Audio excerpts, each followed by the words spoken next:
আসসালামু আলাইকুম। সবাইকে ইনভেস্টিং নো হাউ এর পক্ষ থেকে স্বাগতম জানাচ্ছি এবং আজকের এই এডুকেশনাল টিউটোরিয়ালে আপনারা শিখতে পারবেন বেশ চমৎকার কিছু টার্মস এবং আ সিনারিও। ১ম এ আপনারা যে চার্টটা দেখতে পাচ্ছেন সেটা হচ্ছে ঢাকা স্টক এক্সচেঞ্জের একটা আ চার্ট।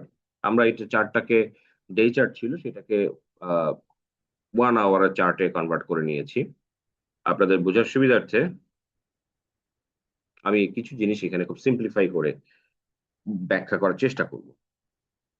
প্রথমত যে ডে চার্টকে 1 আওয়ার চার্টে আমরা যে কনভার্ট করেছি সেটা করে নেওয়ার কারণ হচ্ছে যে একটা মুভমেন্ট যখন হয় তার মুভমেন্টের ভিতরে অনেক ছোট, ছোট মুভমেন্টও অনেক অনেক সময় থাকে। তো আমরা যখন টাইম ফ্রেমটা বাড়িয়ে ফেলি তখন হচ্ছে যে এই ছোট, ছোট মুভমেন্ট গুলাকে ধরা যায় না। ওগুলো ফিল্টার্ড হয়ে যায়। যার কারণে আমরা কি করি? আমরা টাইম ফ্রেমটাকে কমিয়ে নিয়ে আসি যাতে করে খুব অল্প বা ছোট মুভমেন্টও এখানে ধরা পড়ে। সো আপনারা দেখতেই পাচ্ছেন যে এইখানে আমরা একটা অ্যাসেন্ডিং ট্রায়াঙ্গেল এর মতো একটা ফরমেশন পাচ্ছি এবং সেইখানে সাপোর্ট এবং রেজিস্ট্যান্স জোন গুলো খুব সহজেই এই যে দেখতে পাচ্ছেন। আমি মার্ক করে দিচ্ছি জায়গাগুলো। এই জায়গাগুলো। এবং আমরা দেখছি সাপোর্টটাও উপরে যেগুলো ছিল সেগুলো রেজিস্ট্যান্স জোন।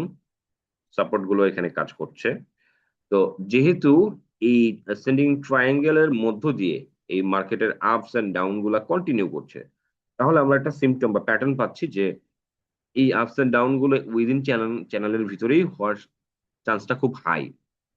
তো আমরা সেইজন্য এটাকে বললাম প্রবাবিলিটি। আমরা ধরে নিচ্ছি না যে এমনটাই হবে, বাট আমরা ধরে নিলাম সম্ভাব্য প্রবাবিলিটি হচ্ছে এই টাইপের হতে পারে। তো আমরা রিসেন্টলি দেখলাম যে মার্কেট এখানে উঠলো, বাট এই যে রেজিস্ট্যান্স জোন, সেই রেজিস্ট্যান্স জোন এইখানে এসে কিন্তু অ্যাক্টিভ হলো। এবং এই জায়গাটা হলো ৫,৩২০ এবং ৩০ পয়েন্টের আশেপাশে। এবং এই জায়গায় কনসলিডেট করে ব্রেকআউট করতে পারল না। বরং মার্কেট কিন্তু আবারও একটা কারেকশন এ চলে গিয়েছে। এই কারেকশনটা যদি কন্টিনিউ করে তাহলে আমাদের প্রবাবল সাপোর্ট জোনটা আবার হতে পারে ৫,১৬০, যেটা এই জায়গাটাতে হতে পারে। এবং এইভাবে এই চ্যানেলের ভিতরে এই আপস অ্যান্ড ডাউনটা স্কুইজ হয়ে বা কনসলিডেট করে আরো ন্যারোয়ার হবে এবং একটা পর্যায়ে এই চ্যানেল থেকে বের হয়ে যাওয়ার একটা সিচুয়েশন তৈরি হবে এবং এই ব্রেকআউটটাকে বলি আমরা আপনার চ্যানেল ব্রেকআউট।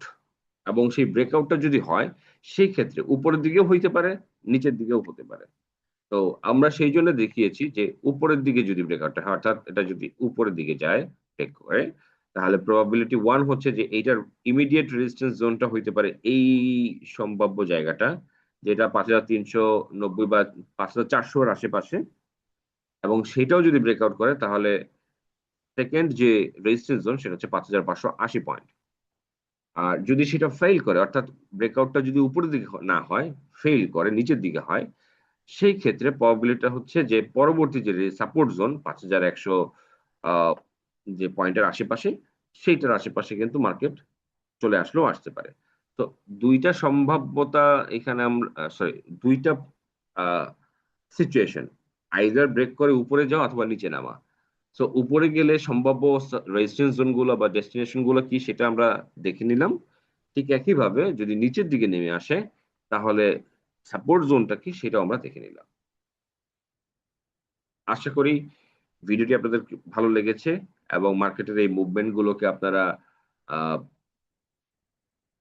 ফলো করবেন, নিজেরও এনালাইসিস করবেন। কোন প্রশ্ন থাকলে কমেন্ট সেকশনে অবশ্যই প্রশ্ন করতে ভুলবেন না। আজকে এই পর্যন্তই। ধন্যবাদ সবাইকে।